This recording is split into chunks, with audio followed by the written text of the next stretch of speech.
You know the feeling. It's maybe 9:30 on a Tuesday night. You're on the couch, TV's on, but you're not really watching. You're scrolling on your phone. But it's not Instagram. It's Zillow or Redfin. Oh, yeah. The Zestimate scroll. It's the modern homeowner's guilty pleasure. Totally. You're looking at your neighbor's house, your boss's house, or let's be honest, your own house. And you just want to see that number go up. Right. It ticks up $5,000. You feel like a financial genius. It drops, and you start to panic. We treat that number like it's gospel. Like it's the absolute truth. But the research we're looking at today suggests that if you're relying on that number, especially somewhere like Baton Rouge, you might be, well, you're not seeing the full picture. I'd say you're operating with a massive, expensive blind spot. And we are talking about a blind spot worth tens of thousands of dollars. So today we are doing a deep dive into the real price tag of your home. We're going to move beyond the algorithm to understand the art and science of how a human expert finds the real number. And this is all based on some really fantastic on-the-ground insights from the team at the W Group Real Estate. They're in the thick of this market every single day. And just to show we're not exaggerating, there's a specific example in the source material where an algorithm was off by $40,000. $40,000? On a single house in Broadmoor. That's a new car. That's a huge chunk of a college degree. Yeah. If you list your house based on that number, you are literally lighting money on fire. Or you list it too high because the algorithm tricked you and it just sits there for 6 months. Exactly. So our mission today is to decode home value. Let's start with the tech itself. Why is the computer getting it so wrong? I mean, it's just math, right? Well, the math doesn't lie, but the inputs can. You have to understand that tools like Zillow use what are called AVMs, automated valuation models. Which is just a fancy term for a giant calculator. A giant calculator, exactly. It scrapes public data tax records, square footage, bed and bath counts, and it compares your house to recent sales in a general area. And look, if you live in a massive suburb where every house was built by the same builder in 2018, the AVM can actually be pretty accurate. Because it's apples to apples. There are no variables. Right, but Baton Rouge is a complete nightmare for algorithms. Why? What makes it so different? It's what the pros call micro-markets. The city isn't a perfect grid. It's more of a patchwork quilt of neighborhoods. So the housing stock is really varied in small areas. Wildly varied. I mean, picture this. You've got Beauregard Town with its historic homes from the early 1900s. Go literally 1 mile down the road, and you're in Broadmoor. And that's all mid-century ranches from the 50s and 60s. Totally different style, different foundation, different everything. Then go another mile, and you could be in Ruzan, which is all brand new construction with a completely different price point. And the algorithm just sees zip code 70806 and lumps them all together. It struggles with the nuance. It can't tell the difference between historic charm and just an old house that needs a ton of work. Which brings us back to that Broadmoor example. The $40,000 mistake. It's the perfect case study. The algorithm saw the square footage, the bed count, the zip code. It spit out a number, $225,000. But the human expert, using a CMA, came up with a totally different value. The real market value was $265,000. Okay, so where was that extra 40 grand hiding? How did a human just find it? It was hiding inside the house. The computer has this huge blind spot. It can't see through your walls. It didn't know the kitchen had been completely renovated with quartz countertops. It didn't know the roof was brand new. It didn't know all the windows had been replaced. So it was comparing a fully updated HGTV-ready house to the average unrenovated house down the street. Exactly. It was dragging the average down. And it goes the other way, too. The algorithm overestimates value because it doesn't know a house has foundation cracks or smells like 40 years of cigarette smoke. It's like trying to value a used car without ever popping the hood. That is the perfect analogy. And here in Louisiana, we have another issue. Data lag.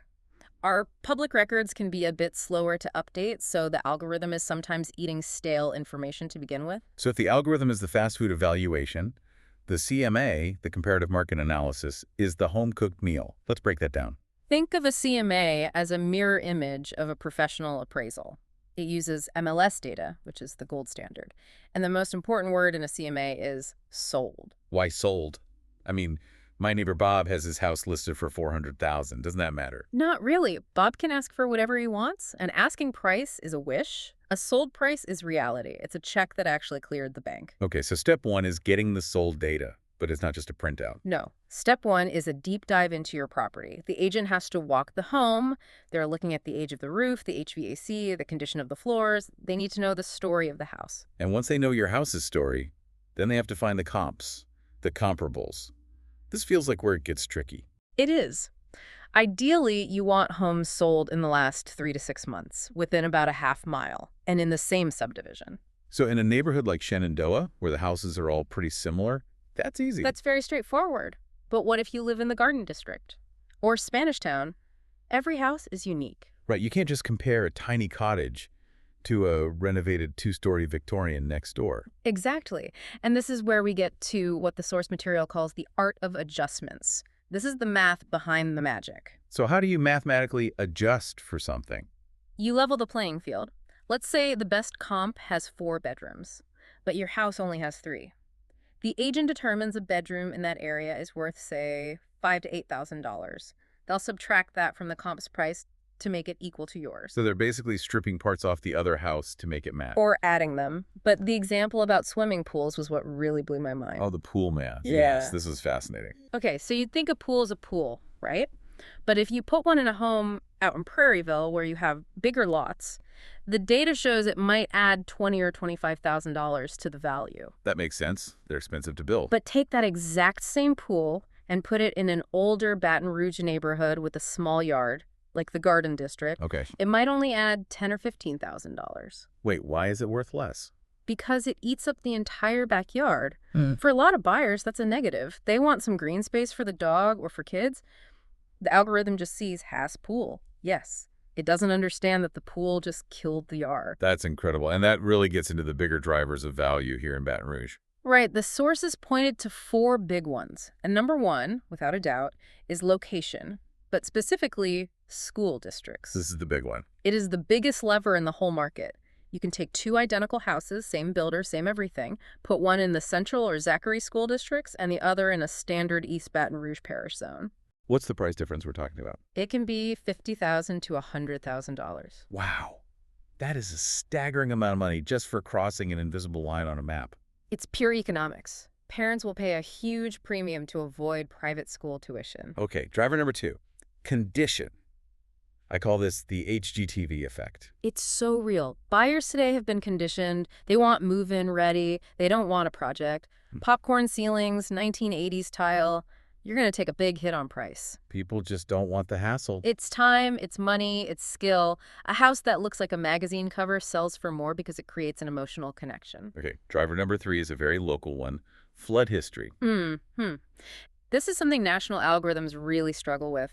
There's flood zone X versus zone AE, but even more important is the actual history of the house. Right, the tale of 2 houses from the source material. It's a classic Baton Rouge scenario. 2 houses on the same street. One flooded in 2016, got gutted, and is now beautifully renovated. Brand new everything inside. The house next door didn't flood, so it still has its older, dated finishes. Logic says the renovated house is worth more. Of course, but the market disagrees. The market often violently disagrees. The non-flooded home is frequently worth more. Even though it's uglier inside. Yes, because buyers are terrified of the risk and the skyrocketing insurance costs. That did it flood? Disclosure is a massive anchor on a home's value. That is a tough pill to swallow. Okay, last one, driver number 4, lot characteristics. This one's more straightforward. Corner lots often get a premium. Backing up to green space is a plus, but backing up to a highway, a railroad, or a commercial dumpster, that subtracts value. Zillow sees the map, but it doesn't hear the noise. Okay, so we've got the drivers. Now I want to play a little Mythbusters, because everyone thinks they're a real estate expert. I love debunking these. Let's do it. Myth number 1. My neighbor sold for $200 a square foot, so my house is worth $200 a square foot. Ah, the price per square foot myth. It's the most misleading metric out there. The reality is, smaller homes almost always have a higher price per square foot than larger homes. Wait, really? Explain that? Think of it like buying pizza. A small personal pizza costs more per slice than a giant party pizza. The bulk discount principle. Okay, I'm with you. With a house, you have huge fixed costs, the kitchen, the slab, the roof. In a small house, those costs are spread over fewer feet, so the cost per foot is high. maybe $200. I in a bigger house. You're just adding cheap space like bedrooms. So the average cost per foot drops to, say, $150. You can't just multiply your square footage by your neighbor's rate. It just doesn't work that way. Good to know. Okay, myth number 2. I spent $60,000 on my kitchen, so my house is worth $60,000 more. The emotional seller trap. Renovations are almost never a dollar-for-dollar return. That $60,000 kitchen might add $30,000 or $40,000 to the final price. Ouch, so I just lost $20,000. It went into sellability. A great kitchen helps the house sell faster and maybe for a little more, but you don't get 100% of your investment back. You do it for your own enjoyment first. Okay, last myth. Number 3, the tax assessor.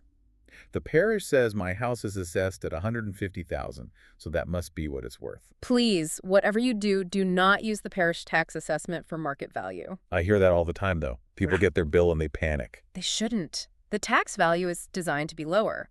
With homestead exemptions and assessment ratios, it's just a fraction of the real value. A house assessed at $150,000 could easily sell for $300,000. So if the tax man thinks your house is cheap, just say thank you. Exactly. It just means your tax bill is lower. All right, this is all incredibly practical. So if I'm listening right now and I want my real number, what do I do? The advice from the experts is to treat a CMA like a physical checkup. You should probably get one annually. Even if I'm not selling, why would I do that? Because your home is your biggest asset. You need to know its value for insurance purposes, for refinancing, just for tracking your own net worth. And the source said the W Group offers these for free, right? They do. No strings attached. They actually recommend a hybrid approach, which I think is smart. What's the hybrid approach? Start with an instant online valuation for a quick ballpark. Scratch that Zillow itch. But then request the full professional CMA to get the real accurate number from a human expert. And how do we know if it's a good CMA? Okay, 3 things to look for. First, dates. It should use 3 to 5 sold comps from the last 6 months. Anything older is irrelevant. Okay, what second? Specific adjustments. The report should show the math. It should explain why your value is different. If there's no math, it's just a guess. And the third? A price range, not a precise down-to-the-dollar number. So if an agent says your house is worth exactly $287,450, that's a red flag. It's false precision. The market is fluid. A range of, say, $275 to $295 is honest. It reflects reality. This has been such an eye-opener. The biggest takeaway for me is just how much money people might be leaving on the table. That's the bottom line. If your Zestimate doesn't know you have a new roof or that your neighbor's house flooded, you're making major financial decisions in the dark. So stop guessing. Get the data. Knowledge is power, and in this case, it's free. I want to leave everyone with one final thought. We talked about how the computer can't see inside your house. But think about this. If Zillow can't tell that you have a chef's kitchen and your neighbor has a microwave from 1995, how much of your actual net worth are you letting an algorithm dictate? It's a question worth asking. Thanks for diving in with us today. Go check your real value, and we'll catch you on the next deep dive. Take care, everyone.